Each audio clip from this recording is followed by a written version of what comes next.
Major vandalism hits the Concord campus. Find out what's being done to catch the culprits next on WMLT.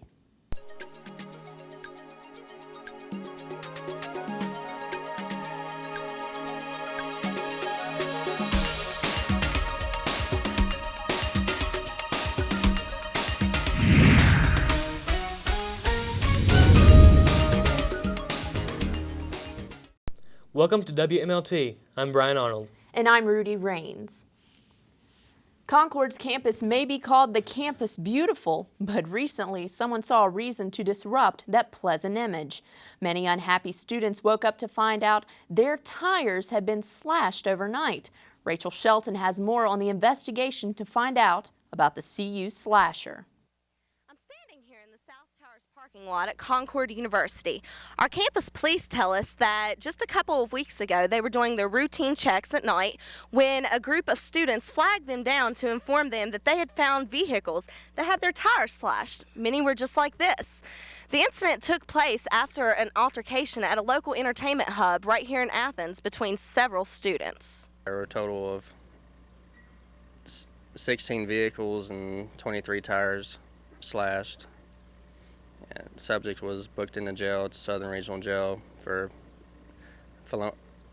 a felony charge of destruction of property. Here at Concord, students usually do not have to be concerned about such accidents happening. Unfortunately, this was the one night when vigilance would have been helpful. Lance McDaniel, one of the unfortunate students who was a victim of this crime, tells us how he found out that his car had been vandalized. I was walking out to my car and I noticed one guy had his tires flat. He's on the phone. I was going to get my car to go to work, and he pointed out to me that my tires were flat. I looked down and saw him. When Concord students heard about the tires being slashed, many were in shock. Athens is usually a sleepy little town with a crime rate close to zero. Come on, we have good security on campus, and I think they deserve to be punished. And punished they will be. Hopefully, any future problems of the sort will be discouraged by the fact that a felony may be added to one's record for such a crime. In Athens, I'm Rachel Shelton for WMLT. Well, there is still good going on around the Concord campus. Recently, students took time out of their busy schedules to make for another successful blood drive. Krista Witt has more. On September 25th and 26th, Concord University welcomed the American Red Cross for yet another blood drive. Let's take a look. Every 2 seconds in America, someone needs blood. The American Red Cross serves as a bridge between over 4 million generous blood donors and millions of patients in need each year. I asked Tiffany Hurt, an American Red Cross employee, how she feels about donating blood. We can never have enough blood. We've collected a lot of blood here at Concord, so we do appreciate everyone that's come out to help out our cause, but I do encourage everyone who wants to help out any kind of way to come see us. We're saving somebody's life. We're going to send somebody's mother, father, sister, daughter. Somebody's going home because you sit for 10, 15 minutes and donate some of your blood. I love doing it because I have a blood type that's in high demand, so I feel that it's my need to donate that blood. If you or someone you know would like to donate blood, the Red Cross will be returning to Concord University sometime in December. Or you can call 1-800-GIVE-LIFE to schedule an appointment. From Concord University, this is Krista Witt. A train mishap leaves one man in critical condition in Bluefield near the West Virginia state line. He was trespassing on Norfolk Southern Corporation property when he was hit by an oncoming train Monday evening. He was then transported to Graham Middle School, where HealthNet transported him to Bristol Regional Medical Center in Bristol, Tennessee. Authorities still have no identification on the man. On Saturday, September 29th, the city of Princeton held its annual Autumn Fest. Hundreds of people came down to East Mercer Street to enjoy the festivities. Dozens of local vendors were on hand to provide a variety of delicious foods, and area merchants set up their booths. The event took place right outside the new train museum, and children had their choice of train rides or pony rides. Adults were able to check out rides a little more than their size with over 50 antique cars on display. Mayor Dewey Russell said he was pleased with the turnout and hopes to make the festival bigger in years to come. And in 2 weeks, we'll have more on other festivals going on across the state as we visit the Cabell County Pumpkin Festival. Coming up after the break, we'll see some more additions to the Campus Beautiful. Stay with us.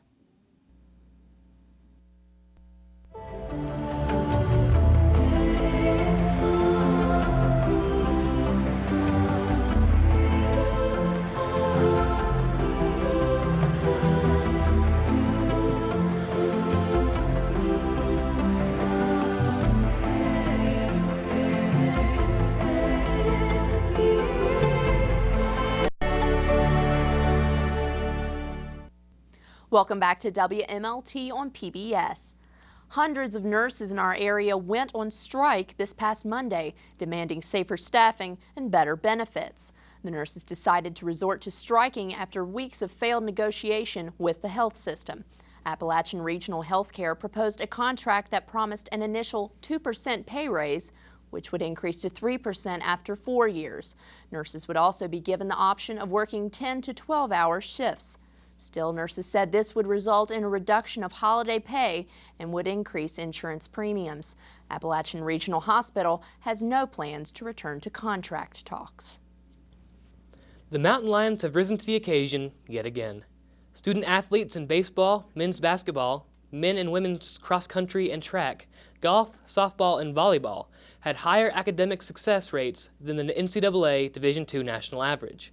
3 of the programs actually had 100% academic success rates, and more than 120 student athletes achieved a 3.0 grade point average. At the beginning of each school year, new students have some troubles adjusting to the new atmosphere, classes, and social life. What about the students who have a language barrier to overcome as well? Dave Burnside has more on how these students are making the transition.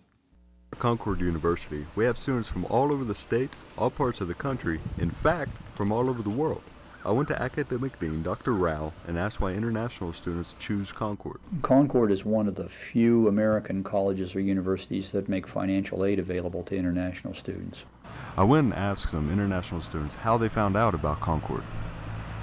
Dr. Rao and his wife came to Tokyo that I go to school, and he and his wife told me about Concord. I learned about Concord. I was a high school exchange student when I was 16, and I learned about Concord because most of my friends there came here. Because the tuition is really cheap in here. Like I look for other university, but it's so kind of expensive. I asked those same students what they liked about Concord. It's pretty. I like the green. Honestly, I like it so far. It is very calm and serene. I like to go out camping. I like the outdoors. I like to live in here a lot because I live in Tokyo and the environment is really different. University. We hope to attract 4 to 5% of our total student body from international student applicants over the next 4 years. Hopefully we'll be seeing more and more students from other parts of the world. David Burnside, WMLT News.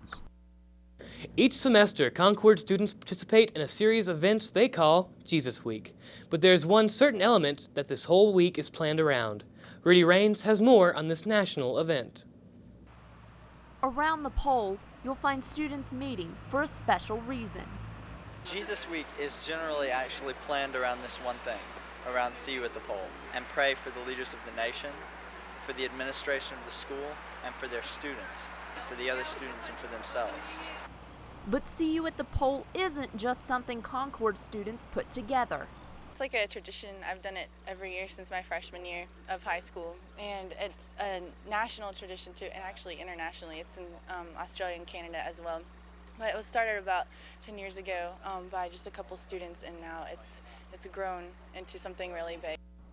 The See You at the Pole website reads, See You at the Pole isn't about groups, grades, clothes, or churches. It's about praying. It's about all of us coming together and laying aside all the labels for one day, simply to call out to God. More than anything, local pastor Sam Cox is glad to see the importance of prayer in students' lives. To come together in a unity and a unified body to pray and ask the Lord to bless the campus, be with the faculty, the students, and everyone involved on campus. I think it's a great thing.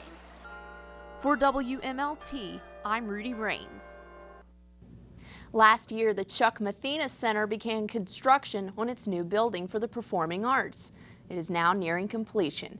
The new center will provide a welcoming atmosphere for people of all ages to come and enjoy the arts in the form of art exhibits, local performances, and possibly Broadway shows.